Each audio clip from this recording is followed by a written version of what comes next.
काम तुमचं असलं तरी रामाची रक्षा करणं हा मोठं काम आहे. उद्धवजींना म्हणा, आता कोणीच तुमच्याकडे राहिलं नाही, तुमच्यात रामच राहिला नाही म्हणून तुम्हाला रामाची आठवण झालेली आहे. कुठले राम राहिले त्यांच्यामध्ये? मागे कोणी सेना पण राहिली नाही, त्याच्यामुळे आता त्यांना राम आठवतोय आणि जाऊन सगळे आता टाळ्या वाजवतात, सगळीकडे जाऊन भजन कीर्तन करतायत. ज्या काँग्रेसने अयोध्येला राम मंदिराला विरोध केला, रामाला काल्पनिक म्हटलं, त्याच्या मांडीवर तुम्ही जाऊन बसलात. आता तुमची काय परिस्थिती होणार आहे?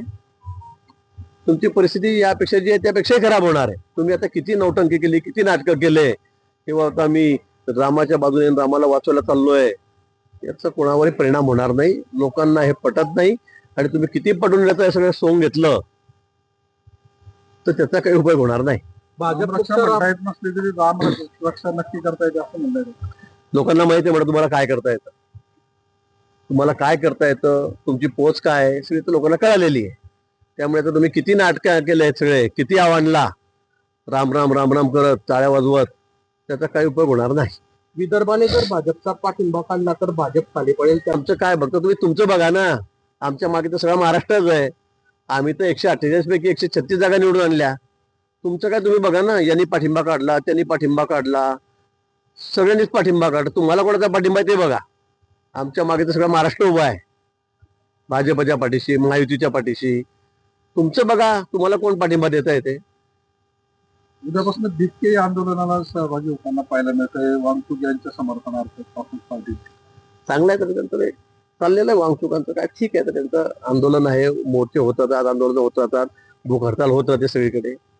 त्यांना काय, त्यांच्याकडे काय बघायचं, टीका केली जाते. काय चिरडायचं नाही. आम्ही काही म्हटलंय का त्यांना? त्यांची तब्येतची आम्ही काळजी घेऊ फक्त. आता अनेक या ठिकाणी आंदोलन झालेत. जरांगे पाटलाचं आंदोलन झालं, आम्ही त्यांना मेडिकल सुविधा पुरवली. आपण अण्णासाहेब आमचे हजारे, त्यांचे आंदोलन किती झालेत, या वयामध्ये त्यांनी किती मोठे मोठे आंदोलन केलेत. त्यांनाही मला मेडिकल सेवा पुरवावी लागतात. म्हणून आमचं किंवा आमचं जे त्यांची काळजी घेणं त्याच्या जीवाची, हे सरकारचं कर्तव्य आहे. आणि म्हणून मग आम्ही त्यांना हलवतो आहोत, त्यांना उपचार करतो त्यांच्यावर. त्यांचं आंदोलन सुरूच आहे. ज्या पद्धतीमध्ये ते पांढरे चादर वगैरे आडवे लावून नेलं गेलं त्या संदर्भात जास्त टीका केली जाते. आता काय त्याच्यामध्ये मग काय असं उघडं घेऊन जाण्यापेक्षा बरं आहे ना. ते थोडंसं दिसायला विचित्र वाटत होतं म्हणून पांढरे चादर जागून नेलं असेल. वांगचूक यांना अटक केली तरी आंदोलन सुरूच राहणार असं शरद पवार म्हटले. चांगलं आहे, तुम्ही पण बसा म्हणा आंदोलनाला, पाठिंबा द्या, जा दिल्लीला जा, नुसतं घरी बसून बोलू नका. आपण गेलं पाहिजे सगळ्यांनी तिथे. एनडीए सोबत या ठिकाणी दोघं राष्ट्रवादी एकत्र येण्यासाठी दोघं राष्ट्रवादी एकत्र या असं म्हणतात भाजपच्या सूत्रांची माहिती. आमचं असं काहीच कोणी काही म्हणत नाहीये. तुम्ही ऐकलं का? सूत्रांची मुख्यमंत्री महोदयाने सांगितलं की आमच्याकडे नवीन पक्ष कुठला येणार नाही, स्पष्ट केलेलं आहे. आता त्यांचा प्रश्न आहे, त्यांनी त्यांच्यामध्ये मर्ज व्हावं का नाही, हा त्यांचा प्रश्न आहे. आता तुमचे सूत्र काय म्हणतात तो भाग वेगळा आहे अजून, पण आमचं म्हणणं असं आहे, ते माननीय मुख्यमंत्री महोदयाने सांगितलेलं आहे की आता नवीन पक्ष कुठलाही आमच्याकडे येणार नाही. आता ते एकत्र झाले तर तो त्यांचा प्रश्न, दोन्ही राष्ट्रवादी काँग्रेसचा. मोहन भागवतांचं एक वक्तव्य होतं की 2-3 मुलं जन्माला घाला, त्याच्यावरती उद्धव ठाकरे आहे, पेपर फुटले ती आपली मुलं नाही. पेपर फुटली ती मुलं आपली नव्हती का, अशी वागणूक मुलांना दिली जाते. तर म्हणजे या गोष्टीचा काही संदर्भ आहे का? आपण काय बोलतोय, काय म्हणतोय लोकांसमोर? आता पेपर फुटीचा आणि मुलं जन्माला घालण्याचा काही संबंध आहे दूरपर्यंत? मला वाटतं आता सगळ्यांचा तोल चाललेला आहे. आपण राजकारणामध्ये तर कुठेही दिसत नाही, आपल्याला जनाधार राहिलेला नाही, आणि म्हणून प्रत्येक गोष्टीवर काही ना काही फालतू कमेंट येत राहायचं. आता हे मला वाटतं सध्या उबाठाचं चाललेलं आहे. मग राज्यात पावसाने दडी मारलेली आहे, शेतकरी राजा चिंतेत आहे, काय सांगणार? अतिशय महत्वाचा विषय आपण या ठिकाणी काढलेला आहे.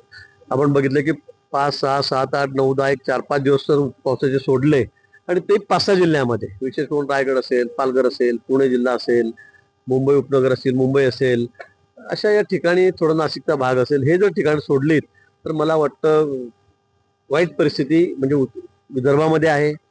जळगाव, धुळे, नाशिक उत्तर महाराष्ट्रामध्ये या ठिकाणी आहे, नगरमध्ये या ठिकाणी आहे, आणि पश्चिम महाराष्ट्रातही आहे. म्हणून मला असं वाटतं की पावसाने दडी मारल्यामुळे खरंच दुबार पेरणीची वेळ शेतकऱ्यांना यासारखी आहे. या ठिकाणी नदी नाल्यांना अजून या बाकी जिल्ह्यांमध्ये कुठेही पाणी नाहीये, धरणांमध्ये पाणी नाहीये, ही वस्तुस्थिती आहे. पण मोठी शहरं जी आहे, पुणे असेल, मुंबई असेल, नाशिक आहेत, या ठिकाणी पिण्याच्या पाण्याला थोडासा आधार या पावसामुळे झालेल्या 5-6 दिवसातल्या चांगला पाऊस, रेकॉर्ड ब्रेक पाऊस त्या ठिकाणी झालेला आहे. पण इतरत्र मात्र अतिशय बिकट परिस्थिती आजही पाण्याची आहे, पावसाची आहे आणि त्यामुळे शेतकऱ्यांची झालेली आहे.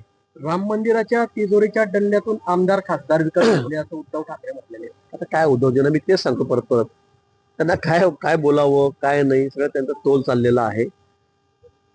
त्यांच्याकडे आता कोणी शिल्लक नाही म्हणून त्यांना इकडे डल्ला मारला, तिकडे डल्ला मारला, इकडे खोके टाकले, तिकडे खोके टाकले, याच्याशिवाय बोलायला त्यांना दुसरं काहीच नाहीये.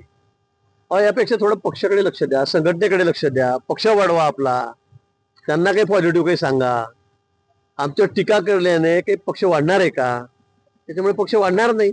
आणि म्हणून काहीतरी बेताल बोलायचं, काहीतरी सांगायचं. आणि म्हणून मला असं वाटतं की त्यांची परिस्थिती आहे त्यापेक्षा अधिक जास्त खराब होणार आहे.